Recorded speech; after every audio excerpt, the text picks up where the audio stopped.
엄마, 나왔어. 정장을 입은 여성이 현관문을 열고 들어왔다. 너 누구니? 나, 엄마 딸 지연이. 왜 그래? 갑자기. 여성은 오늘 저녁 갑자기 자신의 딸을 알아보지 못했다. 도대체 이 여성에게 무슨 일이 생긴 걸까요? 안녕하세요. 우리 인생의 두 번째 봄, 춘희동이 이야기입니다. 구독과 좋아요, 알림 설정은 영상 제작에 큰 힘이 됩니다. 지금 시작합니다. 55세 국어교사 박출래는 오늘도 교무실 책상에 앉아 한숨을 내쉬었다.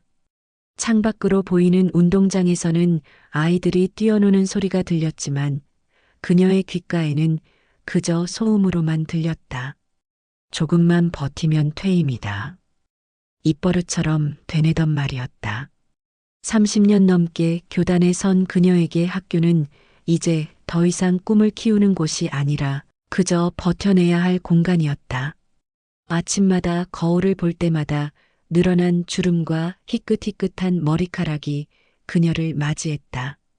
언제 이렇게 늙었지? 중얼거리면서도 그녀는 매일 아침 같은 길을 걸어 학교로 향했다. 교실에 들어서면 학생들의 무관심한 눈빛이 기다리고 있었다. 선생님, 이거 시험에 나와요? 이거 왜 배워야 해요? 질문은 언제나 똑같았다. 출래는 처음 교사가 되었을 때의 열정을 떠올렸다. 학생들의 눈빛을 반짝이게 만들고 싶었고 문학의 아름다움을 전하고 싶었다. 하지만 세월은 그 열정을 조금씩 갉아먹었다. 수업을 마치고 교무실로 돌아오면 끝없는 행정 업무가 기다리고 있었다. 학생부 기록, 각종 보고서, 회의 자료 준비. 컴퓨터 앞에 앉아 키보드를 두드리다 보면 어느새 해가 저물어 있었다. 선생님들도 퇴근 좀 일찍 하세요. 교장 선생님의 말은 늘 무색했다. 일은 산더미였고 시간은 부족했다. 저녁 늦게 집에 돌아온 출래를 맞이하는 건 텅 빈 거실이었다.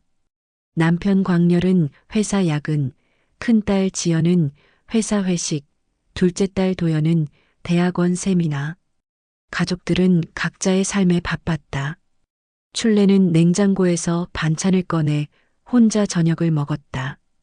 TV를 켜놓았지만 무슨 내용인지 귀에 들어오지 않았다.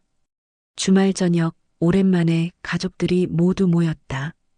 거실 소파에 둘러앉아 예능 프로그램을 보고 있었다.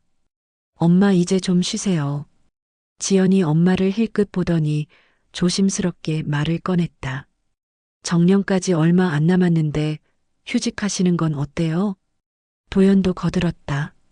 요즘 안색도 안 좋으시고 밤에도 잠 못 주무시잖아요. 출래는 익숙한 미소를 지으며 손을 휘저었다. 아니야, 괜찮아. 선생은 교실에서 죽는 게 멋있지. 광렬도 아내를 걱정스러운 듯 바라봤다. 당신 요즘 정말 피곤해 보여. 건강검진이라도 받아보는 게 어때? 광렬이 안쓰러운 듯 물었다. 건강검진은 작년에 받았잖아. 별일 없다고 했어. 그냥 나이 들어서 그래. 다들 걱정 마. 출래는 대수롭지 않다는 듯 웃어넘겼다. 하지만 사실 그녀도 느끼고 있었다. 요즘 들어 이상하게 자주 어지럽고 기억력도 예전 같지 않았다. 학생 이름이 잘 떠오르지 않고 어제 가르친 내용을 오늘 또 가르치는 실수도 했다. 동료 교사가 출래 선생님, 그거 어제 하셨잖아요 라고 말할 때마다 당황스러웠다. TV에서는 코미디 프로그램이 흘러나왔다. 가족들은 웃음을 터뜨렸지만 출래는 왠지 화면이 흐릿하게 보였다. 눈을 비비고 다시 봤지만 여전히 초점이 맞지 않았다. 출래가 작게 중얼거렸다. 엄마, 뭐라고 했어? 지연이 물었지만 출래는 대답하지 못했다. 갑자기 눈앞이 핑 돌기 시작했다. 천장이 빙글빙글 돌고 가족들의 목소리가 멀어지는 것 같았다. 엄마, 지연의 외침이 희미하게 들렸다. 출래는 무언가 말하려고 입을 열었지만 말이 나오지 않았다. 몸에서 힘이 빠지면서 그녀는 천천히 옆으로 기울었다. 미끄러지듯 소파로 쓰러지는 순간 그녀의 의식은 깜깜한 어둠 속으로 빨려 들어갔다. 엄마! 도연이 소리쳤다. 광렬이 황급히 아내에게 달려갔다. 손을 코 밑에 대보니 숨은 쉬고 있었다. 맥박도 뛰고 있었다. 119 불러야 해? 도연이 다급하게 물었다. 일단 침대로 옮기자. 숨은 쉬고 있어. 너무 피곤해서 그런가 봐. 가족들은 출래를 침실로 조심스럽게 옮겼다. 이불을 덮어주고 방을 나서는 광렬의 얼굴에는 불안함이 어려 있었다. 내일 아침에도 안 일어나면 병원에 가자. 광렬이 말했다. 하지만 다음 날 아침 출래는 깨어나지 않았다. 그녀는 마치 깊은 잠에 빠진 것처럼 고요히 누워 있었다. 규칙적인 호흡, 평온한 표정. 가족들은 이따금 방에 들어가 그녀를 확인했다. 하루가 지났다. 출래는 여전히 잠들어 있었다. 가족들의 걱정은 점점 커졌다. 아빠, 이거 정상이 아닌 것 같아요. 병원 가야 하는 거 아니에요? 지연이 말했다. 내일 아침까지 기다려보자. 그래도 안 일어나면 병원에 가는 거야. 광렬이 말했다. 이틀째 되던 날 아침, 출래의 눈꺼풀이 떨렸다. 천천히, 아주 천천히 눈이 떠졌다. 그녀는 멍하니 천장을 올려다보다가 기지개를 활짝 켰다. 아이, 잘 잤다. 옆방에서 소리를 들은 광렬이 달려왔다. 여보, 드디어 깨어났구나. 괜찮아? 응, 출래는 개운한 표정으로 일어나 앉았다. 이상하게 푹 잔 것 같네. 몇 시야?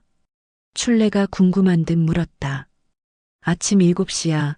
이틀 동안 계속 잤어. 정말 걱정했다고 광렬이 대답했다. 이틀? 그럴 리가. 어제 저녁 TV 보다가 잠든 것 같은데. 출래는 고개를 갸우뚱하며 화장실로 향했다. 지연과 도연도 방에서 나와 엄마를 확인했다.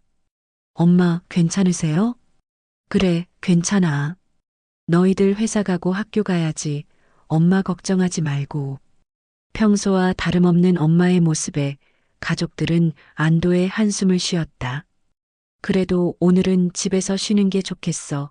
광렬이 말했다. 알았어. 오늘은 집에서 좀 쉴게.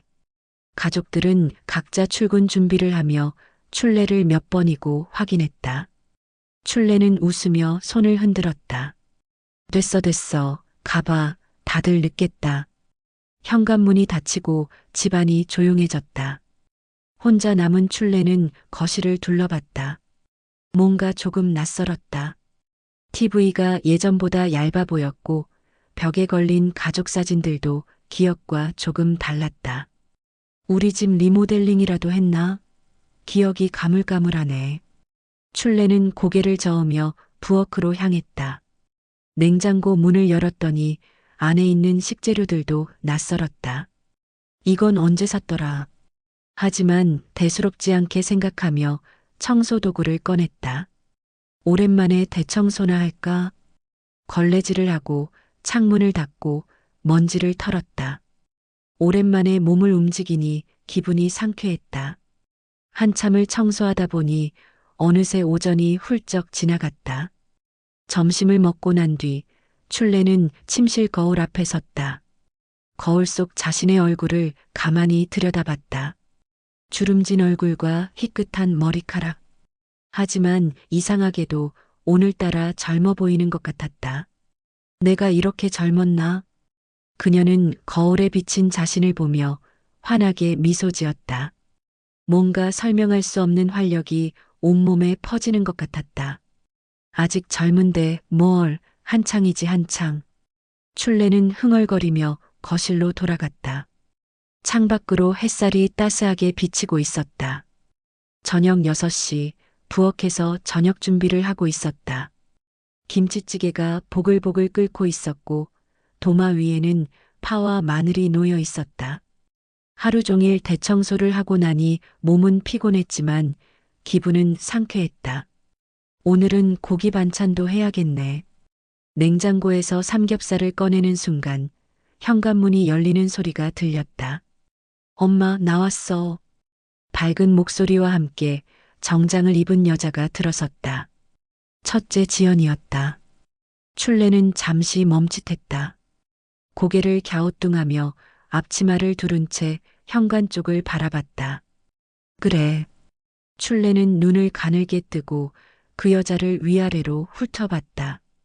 분명 낯이 익은 것 같은데 누구인지 기억이 나지 않았다.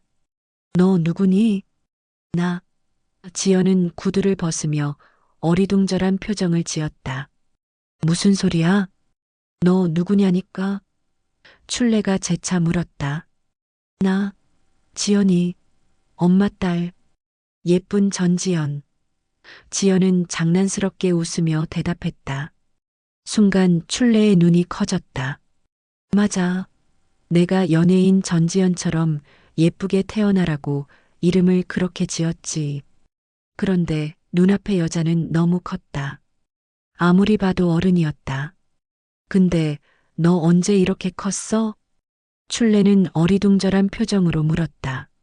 지연은 가방을 소파에 던지며 웃었다. 엄마 왜 그래? 아, 배고파. 고기 반찬 해줘. 그래, 고기를 많이 먹어서 컸나? 출레는 고개를 저으며 다시 부엌으로 돌아갔다.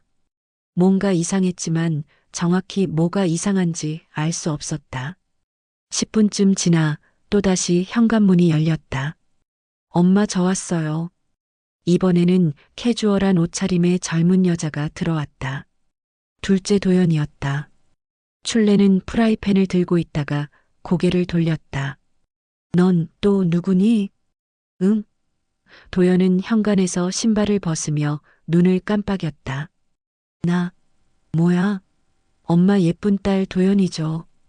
도연은 웃으며 대답하고는 자기 방으로 들어가 버렸다. 출레는 그 자리에 멍하니 서 있었다. 혼잣말로 중얼거렸다. 그래, 너도 영화배우 전도연처럼 예쁘게 태어나라고 내가 지은 이름이지. 내 뱃속에 있는데 언제 태어났지? 출레는 혼란스러웠다.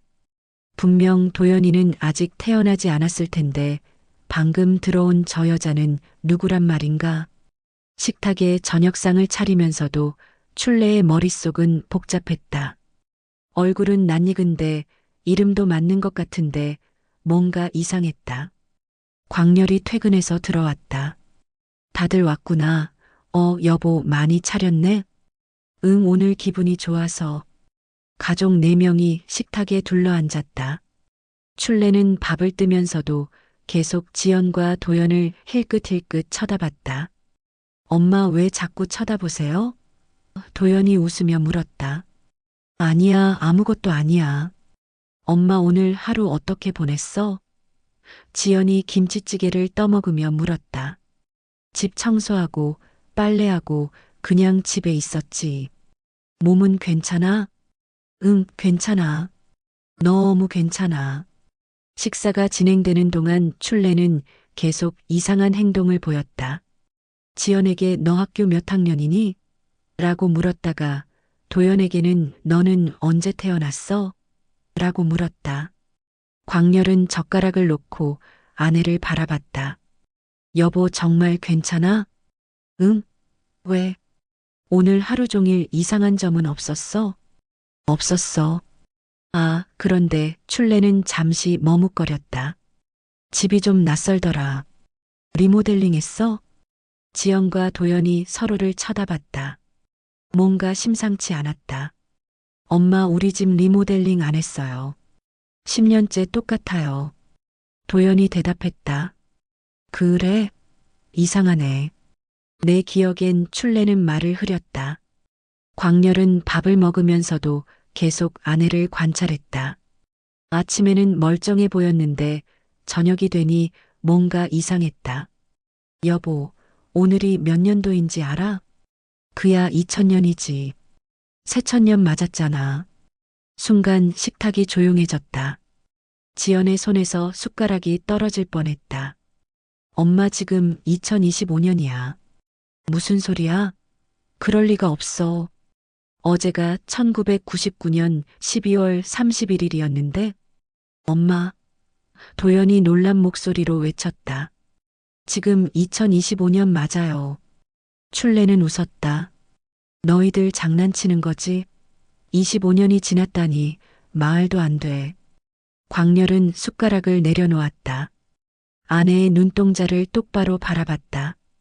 여보, 내 말 잘 들어. 지금은 정말 2025년이야. 지연이는 28살이고 도연이는 25살이야. 우리 둘 다 50대 중반이고. 50대? 출레는 깔깔 웃었다. 50대라니. 나 아직 29살인데. 그 말에 가족 모두가 얼어붙었다. 지연이 떨리는 목소리로 물었다. 엄마, 진심이야? 당연하지. 거울 봤는데 나 완전 젊던데? 아직 한창이야. 뭔가 심각한 일이 벌어졌다는 것을 모두가 깨달았다. 엄마, 잠깐만. 지연이 스마트폰을 꺼내 화면을 보여줬다. 여기 날짜 좀 봐. 2025년 10월이라고 나오잖아. 출레는 화면을 들여다봤다. 이게 뭐야? 전화기가 왜 이렇게 생겼어? 버튼도 없고. 엄마, 이게 요즘 핸드폰이야. 스마트폰이라고. 스마트폰? 출레는 고개를 갸우뚱했다. 신기하네. 기술이 정말 빨리 발전하나 봐. 도연이 조심스럽게 물었다. 엄마 그럼 나 기억나세요? 나 도연이요. 도연이? 출레는 도연을 빤히 쳐다봤다. 얼굴은 낯익은데 너 정말 내 딸 맞아? 엄마. 도연의 목소리가 떨렸다. 광렬은 더 이상 참을 수 없었다. 내일 당장 병원에 가자. 신경정신과. 병원은 왜? 나 멀쩡한데. 여보, 제발. 광렬의 목소리에 절박함이 묻어났다. 뭔가 잘못됐어. 당신이 느끼지 못할 뿐이야. 출레는 여전히 이해할 수 없다는 표정이었다. 하지만 가족들의 진지한 얼굴을 보니 뭔가 심상치 않다는 것만은 느낄 수 있었다. 그래, 그럼 병원에 가자. 너희들이 그렇게 원한다면. 광렬은 옆에서 평온하게 잠든 아내를 보며 눈물을 삼켰다. 30년을 함께 살아온 아내가 점점 멀어지는 것 같았다. 다음 날 아침 광렬은 병원 예약을 잡으려고 했지만 출레는 완강하게 거부했다. 병원은 무슨 병원? 나 학교 가야 해. 오늘 3학년 2반 수업 있다고. 여보, 학교는 내가 연락했어. 오늘은 쉬는 거야. 안 돼. 학생들이 기다리고 있어. 신임 교사가 첫날부터 결근하면 어떡해. 광렬은 한숨을 쉬었다. 아내를 설득하는 것은 불가능해 보였다. 결국 그는 학교 교감 선생님께 전화를 걸었다. 교감 선생님, 제 아내가 지금 상태가 좀 이상합니다. 혹시 오늘 출근하더라도 수업은 배정하지 말아주시고 지켜봐 주시겠습니까? 알겠습니다. 걱정 마세요. 출레는 20년 전에 입던 옷을 꺼내 입으려 했다. 당연히 맞지 않았다. 그제야 다른 옷을 골라 입고 학교로 향했다. 교문을 들어서는 출레의 얼굴은 환했다. 역시 학교가 좋아. 신선한 공기에 학생들의 웃음소리. 교무실 문을 활짝 열며 그녀는 큰 소리로 인사했다. 안녕하세요. 신임 교사 박출레입니다. 앞으로 잘 부탁드립니다. 30년 넘게 함께 근무한 동료 교사들은 어안이 벙벙했다. 옆자리에 김미경 선생이 조심스럽게 다가왔다. 출레 선생님, 괜찮으세요? 교감 선생님한테서 연락 받았어요. 무슨 연락이요? 저 멀쩡한데요. 오늘 첫 출근이라 떨리기는 하지만요. 첫 출근이요? 김미경은 당황했다. 선생님, 우리 30년 넘게 같이 근무했잖아요. 무슨 소리예요? 저 이제 29인데 30년이 어떻게 돼요? 출레는 깔깔 웃었다. 교감 선생님이 나타나 출레를 교감실로 불렀다. 출레 선생님, 잠깐 이야기 좀 합시다. 교감실에서 교감은 부드럽게 말했다. 선생님, 몸이 좀 안 좋으신 것 같은데 오늘은 수업 없이 좀 쉬시는 게 어떨까요? 아니에요. 전 수업하고 싶어요. 학생들 만나고 싶다고요. 그럼 오늘은 수업 참관만 하시죠. 다른 선생님 수업 보시면서 출레는 마지못해 고개를 끄덕였다. 첫 번째로 참관한 것은 영어 수업이었다. 담당 교사는 스마트 패드를 이용해 수업을 진행하고 있었다. 학생들도 각자 태블릿을 보며 문제를 풀고 있었다. 출레는 깜짝 놀랐다. 저게 뭐예요? 학생들이 전부 컴퓨터를 들고 있네. 디지털 교과서예요. 영어 교사가 설명했다. 신기하네요. 요즘은 이렇게 수업하나 봐요. 점심시간 출레는 급식실로 향했다. 배식대 앞에서 줄을 서는데 메뉴판을 보고 깜짝 놀랐다. 떡갈비, 새우튀김? 와, 급식이 이렇게 좋아졌어? 선생님, 요즘 급식 다 이래요. 앞에 서 있던 학생이 말했다. 출레는 배식을 받아들고 교사 식탁으로 갔다. 동료 교사들과 함께 앉았지만 대화가 전혀 통하지 않았다. 요즘 챗GPT 진짜 유용하더라고요. 한 교사가 말했다. 챗GPT가 뭐예요? 출레가 물었다. 인공지능 프로그램이요.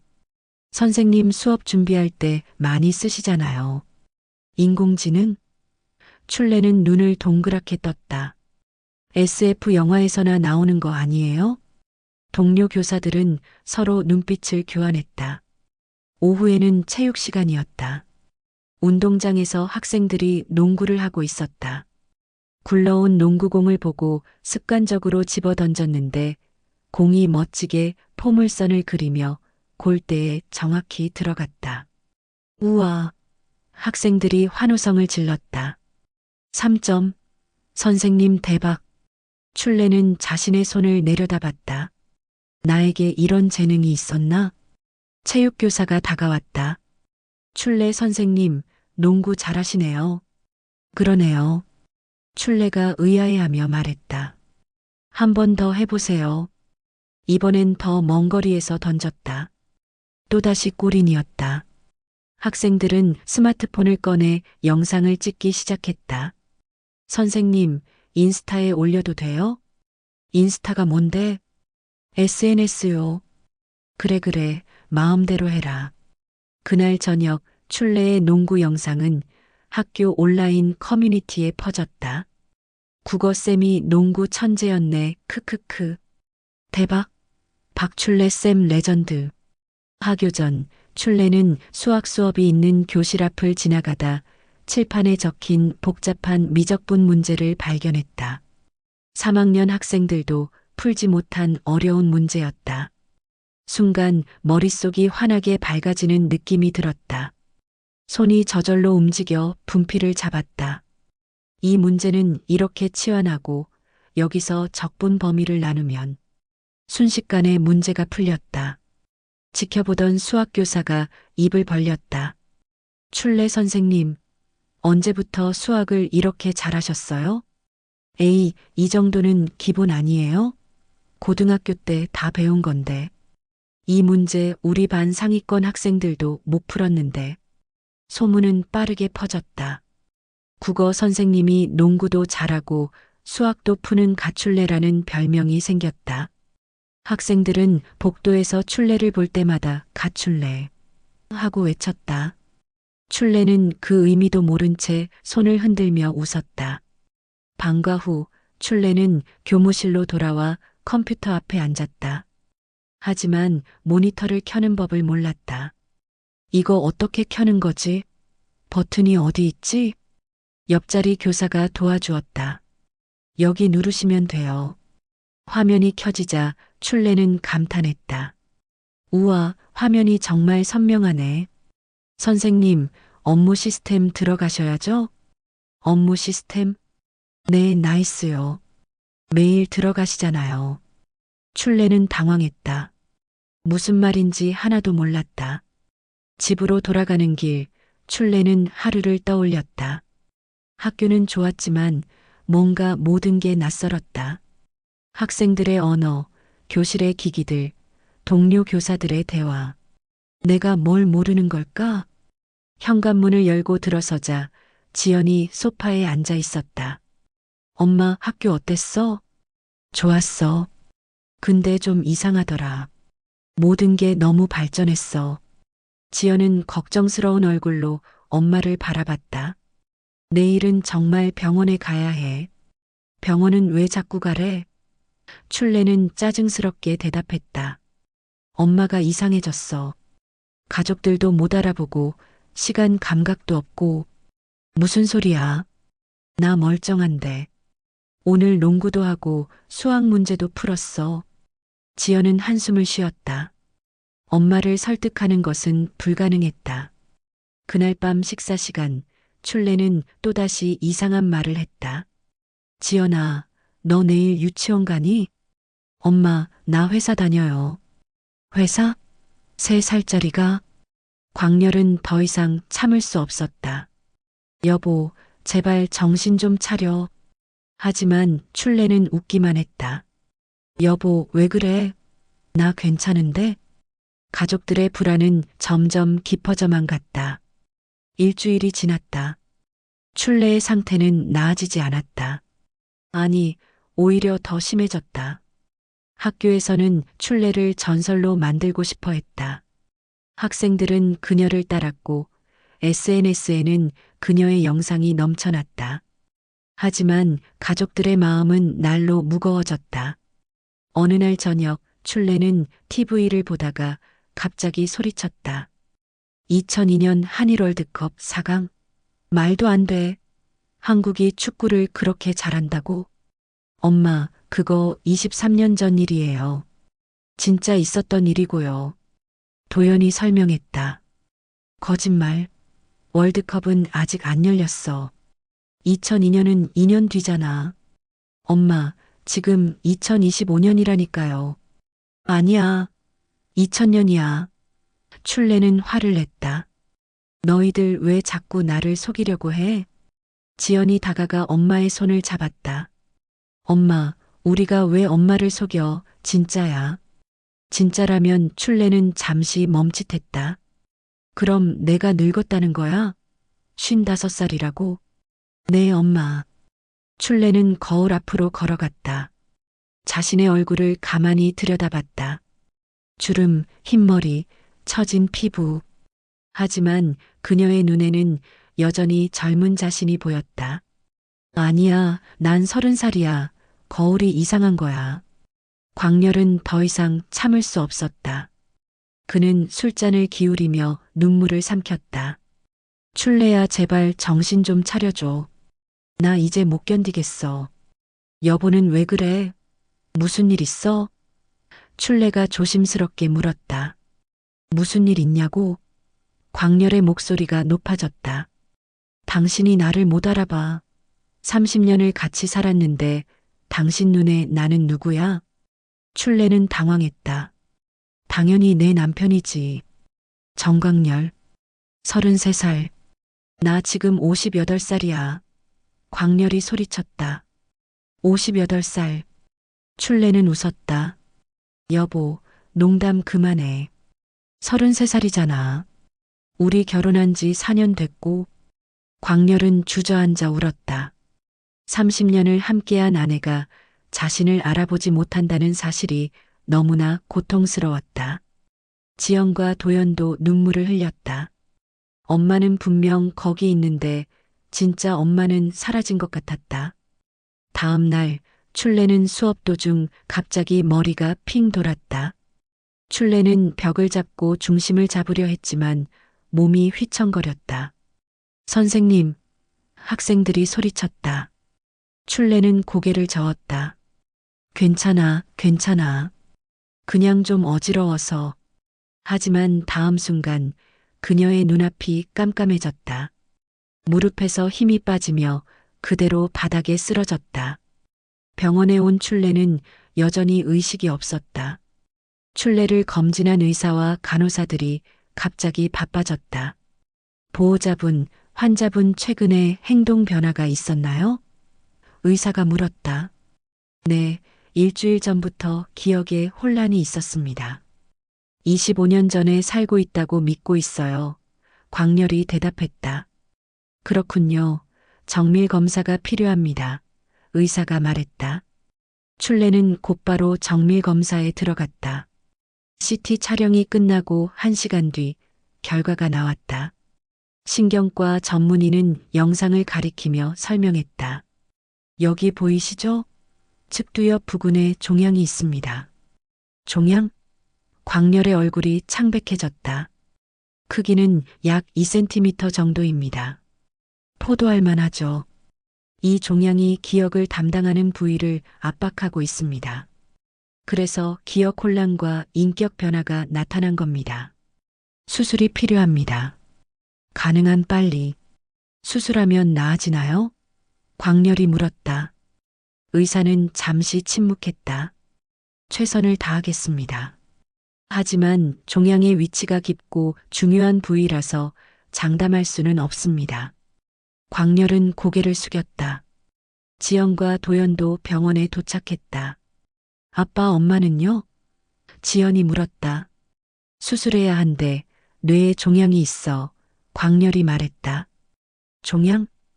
도연이 손으로 입을 막았다. 그게 엄마를 이상하게 만든 거야. 광렬이 대답했다. 세 사람은 서로를 껴안고 울었다. 회복실에 있는 출레는 그 사실을 아직 몰랐다. 수술 전날 밤 출레는 병실 창밖을 바라봤다. 달이 밝았다. 여보. 출레가 남편을 불렀다. 나 정말 이상했던 거야? 응. 광렬은 솔직하게 대답했다. 미안해. 나도 모르게 그랬나 봐. 괜찮아. 내일 수술하면 다 나아질 거야. 무서워. 출레의 목소리가 떨렸다. 깨어나지 못하면 어떡해? 그런 소리 하지 마. 당신은 꼭 깨어날 거야. 우리가 여기 있잖아. 광렬이 말했다. 지연과 도연도 병상 옆에 앉았다. 엄마, 꼭 이겨내세요. 도연이 엄마의 손을 꼭 잡았다. 우리 지연이, 도연이. 엄마가 너희 이름 예쁘게 지었지? 전지연, 전도연처럼 예쁘라고. 네, 엄마. 두 딸이 대답했다. 사랑해, 우리 딸들. 그날 밤 출레는 잠들지 못했다. 내일이면 수술대에 오를 것이다. 깨어날 수 있을까? 다시 가족들을 볼 수 있을까? 창밖의 달을 보며 출레는 기도했다. 제발 다시 한번 기회를 주세요. 제대로 된 엄마가 되고 싶어요. 다음 날 아침 8시 수술실 문이 열렸다. 가족분들 기다리시는 동안 힘드시겠지만 조금만 참아주세요. 의사의 말이었다. 그리고 수술실 문이 닫혔다. 그렇게 긴 기다림이 시작되었다. 광렬과 두 딸은 대기실에 앉아 기다림을 인내하고 있었다. 아무도 말이 없었다. 시계의 초침 소리만 째깍째깍 울릴 뿐이었다. 6시간이 지났다. 왜 이렇게 오래 걸리는 거야?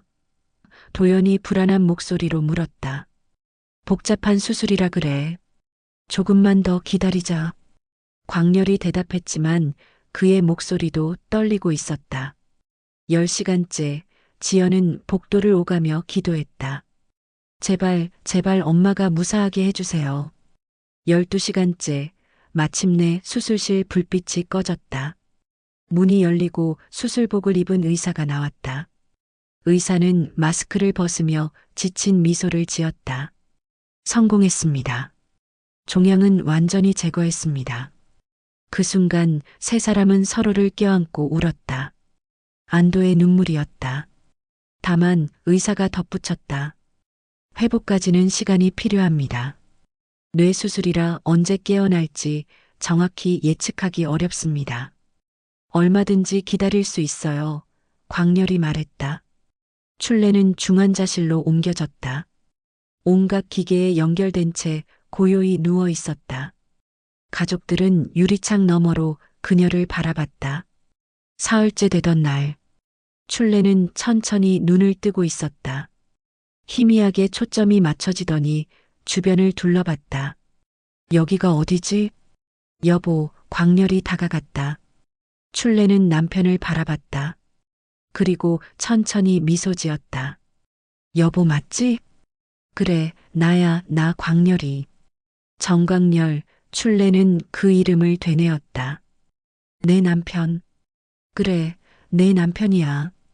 출레는 두 딸을 보았다. 지연이, 도연이. 엄마. 두 딸이 울먹였다. 우리 딸들 정말 예쁘게 컸네. 엄마, 정신이 들어? 지연이 물었다. 응. 이제야 정신이 돌아온 것 같아. 이제 괜찮아요. 의사는 회복 상태를 확인하며 말했다. 기적이네요. 종양 제거 후 기억도 돌아오고 인지 기능도 정상으로 회복되었습니다. 한 달간의 입원 치료 끝에 출레는 퇴원했다. 집으로 돌아온 그날, 출레는 거실을 천천히 둘러봤다. 모든 것이 명확하게 보였다. TV, 소파, 벽에 걸린 가족 사진들. 이제 다 기억나. 이 집에서 우리가 얼마나 많은 시간을 보냈는지. 출레야. 광렬이 아내의 손을 잡았다. 이제 좀 쉬어. 학교는 병가 처리해뒀어.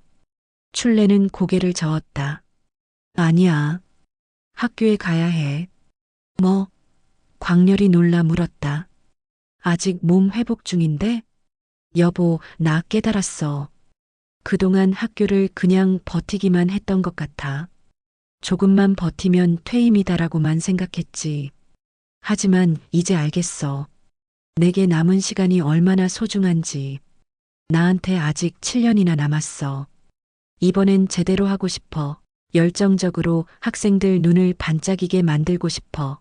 광렬은 아내의 눈을 바라봤다. 그 눈빛에는 30년 전 처음 교단에 섰을 때의 열정이 되살아나 있었다. 석 달 뒤 출레는 학교로 복귀했다.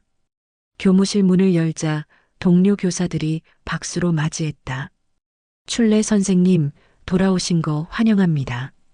감사합니다. 이제 진짜 선생님답게 살아볼게요. 첫 수업에 들어간 출레는 학생들 앞에 섰다.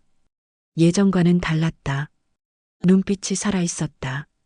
오늘은 윤동주 시인의 서시를 배울 거야.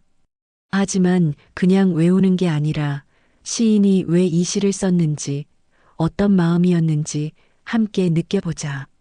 출레의 수업은 달라졌다. 학생들은 집중했고, 질문했고, 토론했다. 선생님, 요즘 수업 정말 재밌어요. 한 학생이 말했다.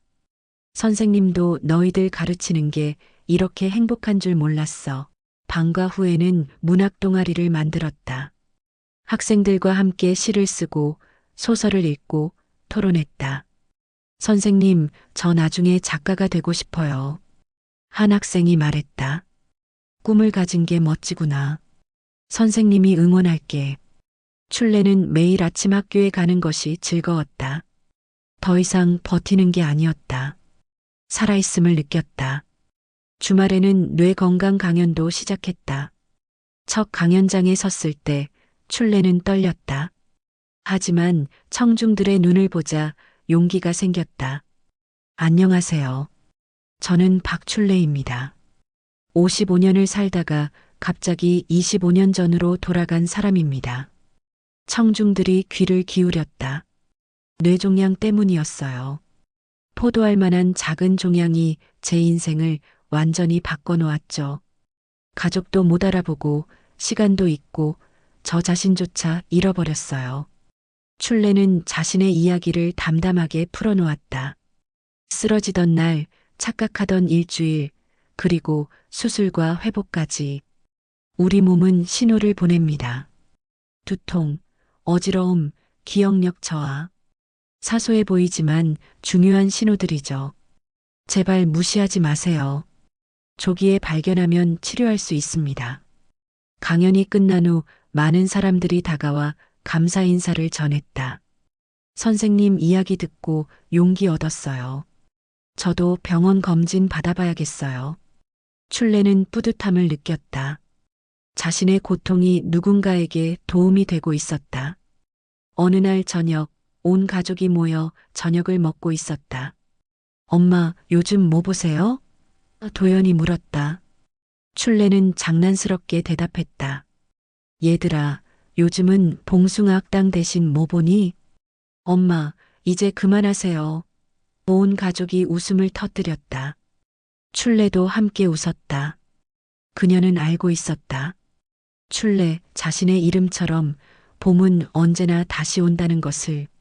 창밖으로 벚꽃이 흩날리고 있었다. 봄바람이 커튼을 살랑살랑 흔들었다.